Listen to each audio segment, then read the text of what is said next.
What is up, people? We're back with Down the Middle Podcast. I'm Ryan. I'm Nomal. We're doing current events today. It's been a fun week. A lot of stuff happening behind the scenes, and we got to cover it so you know about it. And there's always something going on. Yeah. Always. All we care about is that you know the stuff. So that's why we're here. All right? Get this water bottle out of here. All right. Here's how we're starting today. Supreme Court announced earlier this week community caretaking, which means that you can police officers can enter a home if they are suspicious of something. Unconstitutional. 9-0 they ruled. So, yeah, I agree with that ruling. I think also that most police officers know that they can't enter any property without a warrant. Mm-hmm. Kniglia versus Strom is the case. So, yeah, I mean, it makes sense. If you hear that, the case gets technical because if you hear something in the house, then you jump in, but you can't do that. Yeah. Because it's an invasion of privacy and property. Martial law and all that. Makes sense. Yeah. Can't do that. And then, so what I have, UK minister won't back Biden's push to increase UK's corporate tax. So basically, Biden's asking for the UK to increase their corporate tax. Mm-hmm. So that is basically taking the incentive away from US-based corporations and companies to move overseas. Yeah. So they could, experience a lower corporate tax rate. And this is always a cycle that happens with Democrats. They want to spend a lot of money, so they raise taxes. It makes perfect sense. You need to spend more, you need to earn more. You need the government to earn more. The thing is that usually what will happen is raise that corporate tax and American companies move out. So Biden has this unprecedented taxing plan and spending plan. Yeah. And basically his idea was that, all right, so if we raise the tax here, then all the companies are going to move. So they just need to raise the taxes there, and then everyone's screwed. Everyone will just stay here. So other countries are like, no, we don't have to play along with that. If your businesses want to come to us, we're gonna open them. We're gonna enter them with open arms. Yeah, and it just like I said, like Ryan said, it's more of like a response to Biden's corporate tax rates and his new reform. Mm-hmm. And so it's basically, and I asked him like, it's taking the incentive away from the UK. So why would the UK want to do that? Exactly. Like you're giving, if US based corporations go to the UK, you're giving UK more of an economy boost, more jobs. So why would the UK do that? And on top of that, the UK even, Brexit, you're familiar with Brexit, right? They left the EU, and one of the reasons why was because they didn't really want to bite to the tax rates over there as well. Yeah, and Biden wants to raise it to the highest in the world, the corporate tax rate, beating China. So dangerous stuff. Speaking about our favorite president, he just passed a bill saying that there are going to be qualifying payments to parents monthly if they have children. That goes through July 15th. So we have all these new spending things that come in. He's going to start paying people for going to the bathroom and everything. So now tax payments if you have a kid. So that's great. Tax payments for the kids, but not for our college students. Yeah. Because, which was promised when he was campaigning, because he said one of the first things he wants to do was to have a $10K student debt relief. Mm-hmm. They wanted 50. They wanted 50. Like, no. He was like, no, 10. 10. So they pushed it back 10. And then I think about yesterday or 2 days ago, max, he came out with, there's an article that came out with, Biden won't support progressive student loan forgiveness. He said 0. He said. So he completely lied, which goes with almost everything else he's been doing during his presidency. He has not followed through with a lot of things that he's been doing. And like I said in the last video, we've been stuck in the mud in terms of country as a whole, but also Joe Biden as a president. Yeah, I mean, it kind of plays into like what Kamala said like years ago. Where there's like ranges, so he'll pay for you up to college, but he won't pay for you after that. But then he'll give you a bunch of money after college. It's like when Kamala said 18 to 24-year-olds are stupid, but 16-year-olds can vote. But then 18-year-olds are stupid. But then after 25, I guess you're smart again. So they have this weird aging system that goes on. I think they're ageists, honestly. Right, and that whole 18 to 24 age group is more like you get free indoctrination. So you get something for free. So you get something for free. Yeah. Moving on, Andrew Brown, the body cam footage. He was shot by police officers a couple weeks ago. I think we're a little bit late on that one, but the body cam footage was released. Yeah. He was seen. The SWAT team is surrounding him, saying, "We're going to shoot you if you do anything." Then he drives the car at the police officers, then away, and they shoot him. So we haven't heard much about that. I guess that means that it's justified, because if it wasn't even like a tiny bit justified, then there'd be riots everywhere. So. You just went over the whole video, and because at first they actually didn't want to release the body cam footage, which was very scary, because then you think to yourself, what did they do? Yeah, right. And they actually waited like about a month for it to be released, and then they released it. So I guess like to let the story die down first and then release it. So there's like I guess less chance of riots happening and stuff like that. That's smart. You de-escalate. That's why like the George Floyd case should have been moved out of Minneapolis. You let it de-escalate, and you let it just simmer out because these people have short attention spans, and then you make the ruling in a professional manner.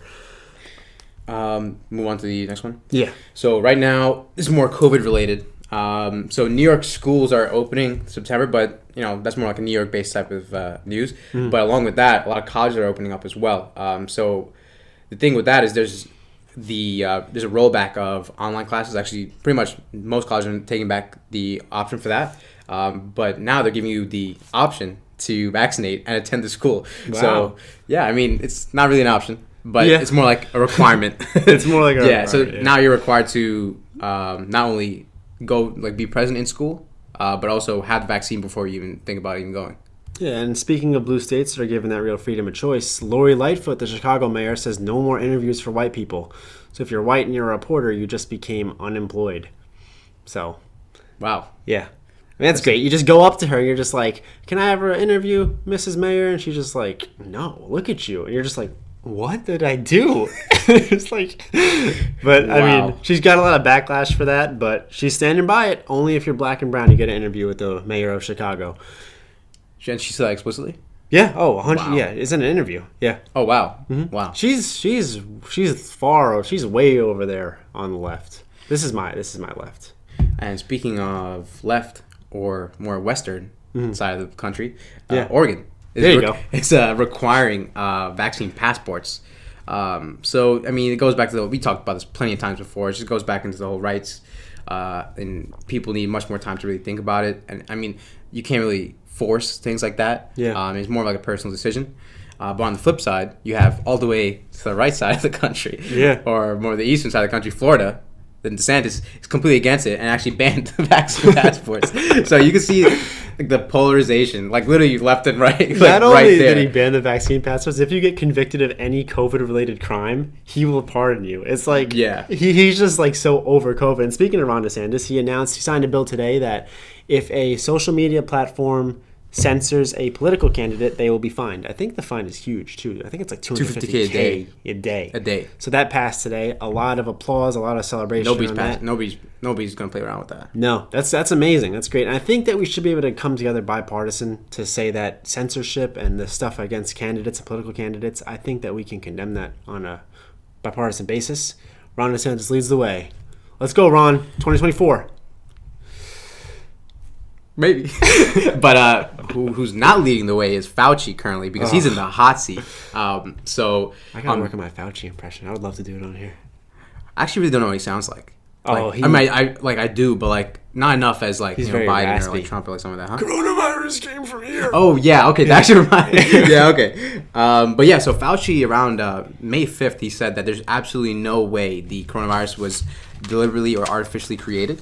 Mm-hmm. Then somewhere around the earliest article that I could find was May 22nd, but just about recently, in the past 24 hours, people have started to catch on to the story, and now Fauci has doubts about coronavirus being a natural entity. So, what is Fauci's position? What is he?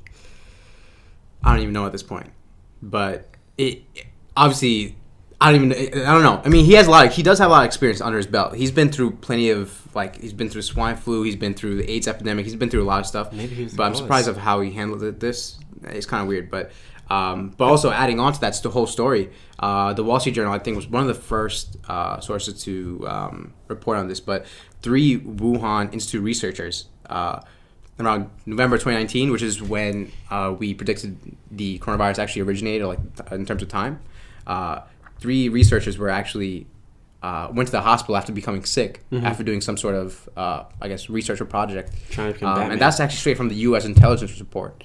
So and a lot of people are speculating that that's when the coronavirus actually came out of the lab and started world domination, pretty much. And not to mention that Fauci's organization, the NIH, there's links between that lab in Wuhan and Fauci in terms of funding. Yeah, and actually Fauci denied that before people started to find that out. Yeah, and you say that he lived through the swine flu and all that, but maybe he did more than just live through it.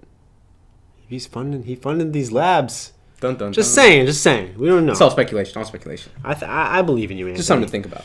Yeah. He's absolutely in you, Anthony. Let's get into Israel. Yeah, more foreign policy. Not foreign policy, more like foreign events. So I'm sure many of you know. So there's been a ceasefire this past Wednesday. So yeah, I mean the U.S.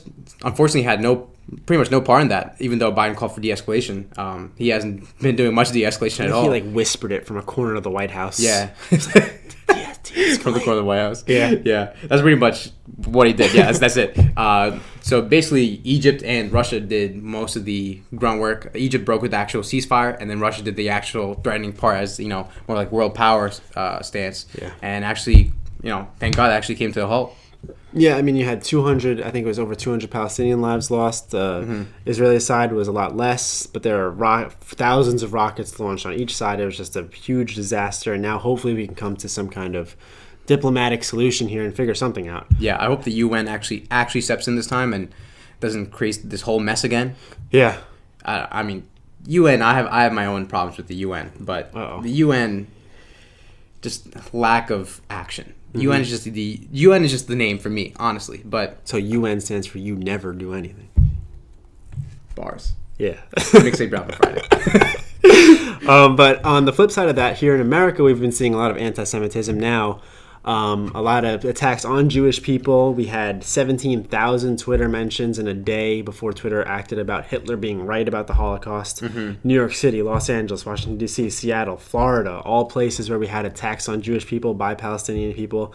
I think that this is a mess because they have the support. You have your opinions, and Jewish people are naturally going to support the Israeli side of this, and Palestinians obviously support the other side.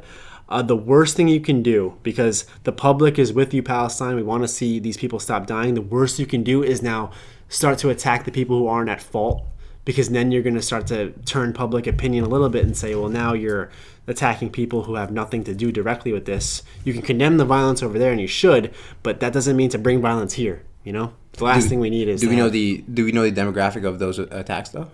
Well, the ADL, which is the Anti-Defamation League, what do you mean? Like, who's conducting these attacks on Israelis or Jewish individuals? Yeah, well, the videos I saw, they're just kind of like mobs of Palestinian people. You see the flag and okay. just like attack. And I'm sure that Jewish people, they have been starting up too. I'm not going to say that Palestinian people are just going out and just attacking people randomly, but some of the videos have been kind of profane and vulgar. And the ADL reports that there have been over 200 incidents of this.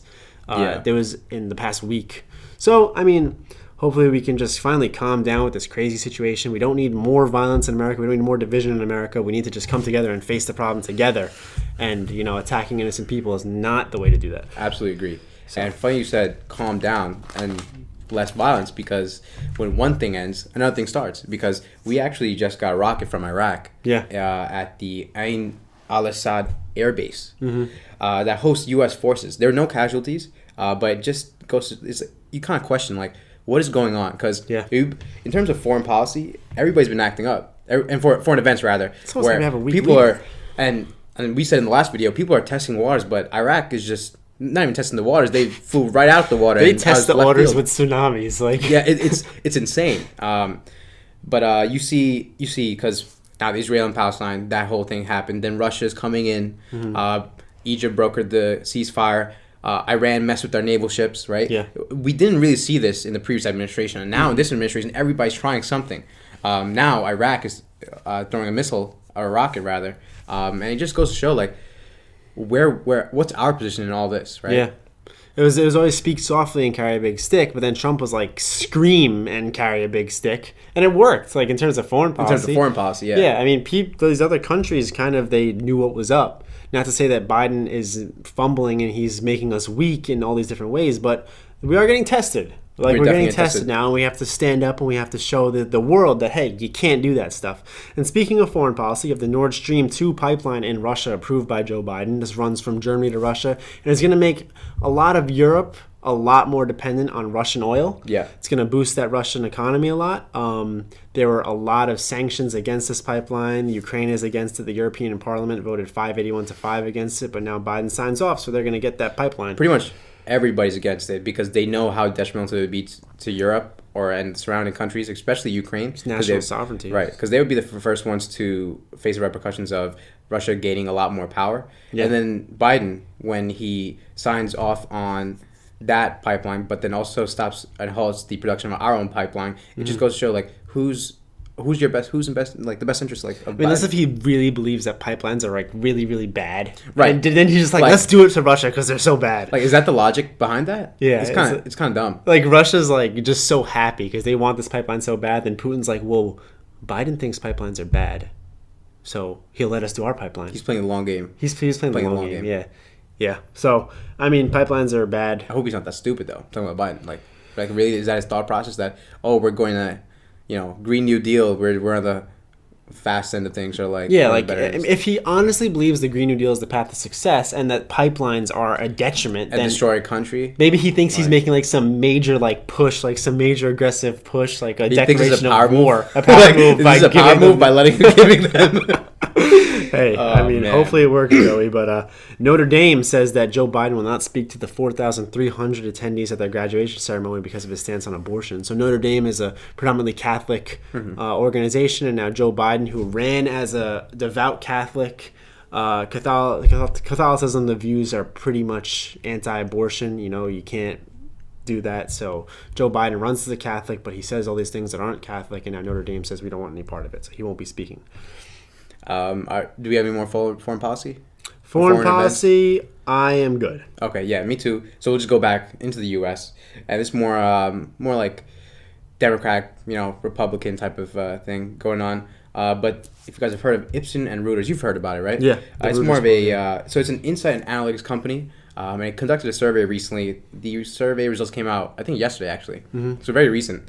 They took 2,007 individuals who voted, or registered to vote rather, and what they found was that. So let me just read off some stats. So the survey found that 56% of Republicans believed that the election was rigged. 53% of Republicans believe President Trump is still the president. 30% of Republicans believe that the ballots were correctly counted. So meaning 7% don't believe the ballots were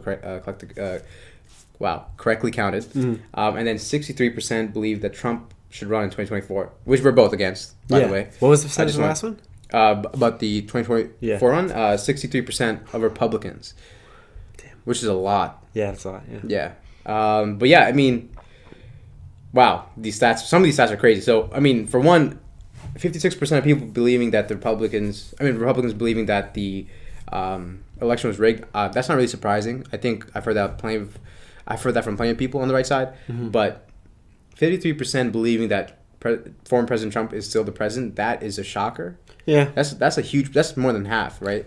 They kind of coincide though. Yeah, but I mean, is one thing to believe. Well, that depends on. Well, that's what I question about. So, does that 53% believe that the election was rigged, so the rightful president would be Trump, or do they still, or are they living under a rock? Yeah. And do they still believe that Trump is still the president? So they didn't really decipher on what difference about those two, like But yeah, I don't know. I feel like it's the living under a rock part. Yeah.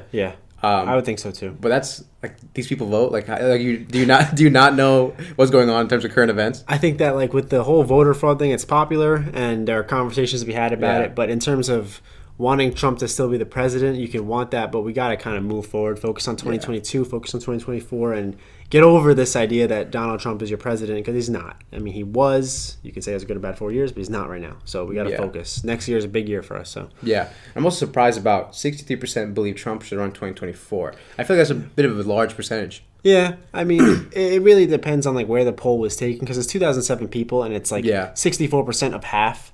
So it's not that many people if it's in. It depends on the area it's in, but it can be a microcosm of a large scale of people. I think that a lot of people do want Trump to run. Right. I don't want him to run.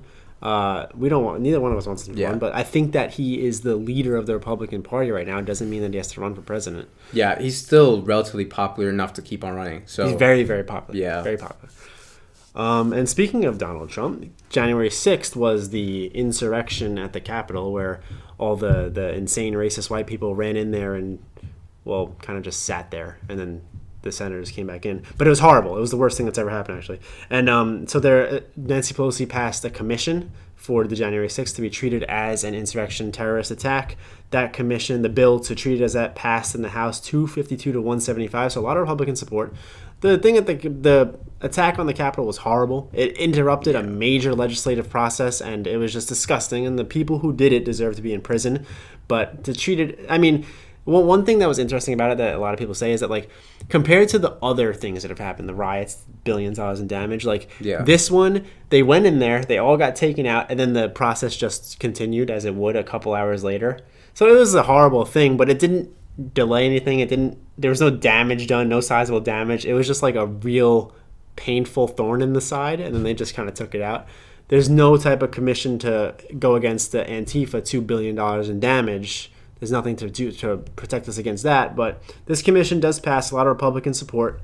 AOC's in therapy because of it. You know, she was down the street, but it was just so painful for her to experience it that she had to go to therapy because she said it was like being in war. And she said that? Oh, yeah. I understand, AOC. I do. Those people with their... That's so insulting to soldiers. Yeah. Like, people have actually gone through real war. I mean, they were doing TikToks in the Capitol. It's like a landmine landing on your head. It's like you're walking, you expect it at your feet, and then it lands on you, and you're just like, damn. What did I do to deserve this? AOC is just... I understand, girl. Yeah. So my thoughts on that whole Capitol like building storming, like I would like regardless of like the amount of damage they've done in terms of like I would put them in with like Antifa and them because they're still creating havoc, like, and it's a Capitol building. Like I'm surprised they weren't like shot down, like, you know what I'm saying, like because national security is, especially in the Capitol building, that's huge. So I would group them with Antifa and like as terrorist groups as well. I think that one thing we talk about is the steps to take before something, you know, and there should have been steps taken prior to that. You should have known something like that could have happened. But I do think they're criminals and they should be charged as criminals. The only thing, the differentiation I make is that Antifa, you have a lot of like actual physical violence against other people. And then that should be counted in too. In terms of property damage is property damage and crimes are crimes, but there are also different levels to it. And that's supposed to mention that there were people that died though at the... there was one officer. Yeah, I think there was two. Was it two officers? There were 4 deaths, I think, in total. Yeah, there's one girl who got shot. Oh, the officer died, but we have never gotten a actual report on how the officer died. Yeah, we didn't get that. They've kept it very, very quiet. He got hit with a fire hydrant, and then there's all different things going. So we still don't know. There was the lady who was shot, who was an Air Force veteran. Yeah, I don't know if she was shot by the security guard or no, or if it was just another, whatever you rider. Yeah. I mean, it was a horrible thing. Yeah. But now they've passed this commission. Also, the Capitol Hill security bill. So there's a $1.9 billion bill to boost Capitol Hill security. That passed 213 to 212. And it's very interesting that it passed so finally. Like, see, the other one had 252 votes because it had full Democratic support. Democrats own the House. But this is an upfunding in security, upfunding in police. And protecting the very people that are voting for senators who are so scarred that AOC needs to go sit down with this therapist. And even this one does not get full Democratic support because it's just upfunding the police. And like it's against their whole agenda narrative. Exactly, yeah. Like, because it would be hypocritical. Because if you're going to call for a defunding for the rest of the nation, but create an upfunding for your own sake, that's kind of like LeBron. Yeah. Because LeBron actually uses his own security detail using for officers, but says defund the police. Exactly, and the question is, like, AOC, are you so scarred by the battle of being down the street from this raid, or do you want to have more security around you? Like, are you okay with going through that again, or do you want to upfund the security guards who protect you? It's just interesting, and just an interesting thing, that vote only counted. There are 226 members in the House, and it only passed because the Republican leader forgot to count the votes properly, so it should have been 213, but it passed 212, which is just, come on, buddy, what are you doing? That's all I have on mind. All right, I got a couple more. I just want to talk about Iowa. Iowa has mandated the Pledge of Allegiance to all schools, which is great. Which, I mean, I like us growing up, I thought that was an imperative. We did that growing up, so I didn't know that was a thing that they rolled back on, and then I guess reinstated in certain states. I don't know if it's, or maybe it was more of a choice for us, like that type of thing. I'm not sure. We did it like without even thinking. Right, we did it. That just goes to show like the political climate and how it shifted. Yeah, well, we would just stand up and just, I pledge allegiance to the God. I didn't know when they stopped. Yeah, I don't have no idea. I have no idea if they stopped or when they stopped. I have no idea, but that's mandated now. Rand Paul, the senator from Kansas, I think, is getting a lot of heat because he says he's not taking the vaccine. Sorry. Something came up. He said he's not taking the vaccine because he had coronavirus, so he has antibodies, and he's getting a lot of heat for that. Joe Biden, He wants to spend a lot more on weather because with FEMA. He met with FEMA, and FEMA, I guess they're predicting that we're going to have a lot of bad weather. So Joe Biden's going to increase his spending for the weather, which is, I don't know. He's going to send umbrellas to you. So be ready Free. for that. Free umbrellas, but nothing is free. Remember, you're going to pay that through tax dollars. Yeah. And then just to finish, Ron DeSantis. Oh, did I mention Ron already? I did. Yeah, you did. I mentioned him. I want to mention you twice, Ron, but we're not going to do that. So I like you, buddy. In terms of closing comments, because we Yeah. get to that, I think the biggest topic I'd say, or like worry for me, would be we've been seeing a lot of foreign turmoil. That's the best way to put it. Yeah. And within that foreign turmoil, we're usually the ones that are coming out strong or have a huge, and we're the ones controlling the atmosphere. That's usually the best way to put it. The U.S. is usually the ones who are controlling the atmosphere in regards to foreign events. But it looks like we're taking the backseat in that. Mm-hmm. And a lot of things we're kind of like level in the same plane, but Russia is kind of like leading it. And then on the other side, other countries like Iraq and Iran are kind of like toying with us and seeing or testing us rather, if we're still at that level. And meanwhile, we're hearing a deafening silence from China, who we they're putting out more CO2 than anybody. They're boosting their military like crazy. They are accountable for the coronavirus. There's a chance of that. Yet we hear nothing. Yeah, and we've said this before, and we've also predicted Russia, right? We predicted it. We predicted it. Like we said verbatim. Like don't even we got the receipts. Go watch the video. Go watch the video. But I've been also saying like with Ryan that they're the sleeping giant right now. They're working behind the scenes. Like they're doing everything they can for their economy boost. Mm-hmm. They're working on their military, but you don't really hear about it. And they're working on everything, corporations funding everything. And like I think they're gonna come out on top really, really soon. They're gonna let Russia and us kind of fight it out, and we're distracted with Israel and Palestine because we're trying to fight for the seat of who's really leader of the free world, whatever. But then from the back seat, I think China's gonna come up and really surprise both of us. And just to end, just remember how Cold Wars end. How what ended it for the Soviet Union was mass inflation, complete devalue of the dollar, and they couldn't produce anything, and that's why they lost the Cold War. Now they're just recovering from it now. If we're looking at whose economy is growing naturally and who's looking at inflation, a little bit reversed there, Joey. So, but inflation doesn't exist. Inflation doesn't exist. 0 minus 6 is, what was it? 6 minus 0 is 0. I think 0 minus 6 was the one. Yeah, I had the math, politics, whatever. Yeah. Yeah, so that's all we got for today. Yeah, that's pretty much it. Just let us know what you guys think. Because it sounds... scary stuff. It seems quiet, but it's never quiet. Never quiet. Yeah. That's how they get you. That's how they get you. Yeah, they sneak up on you, and all of a sudden, Joe Biden's your president. Damn. No, it's all good. All right, guys, we'll catch you later. Peace.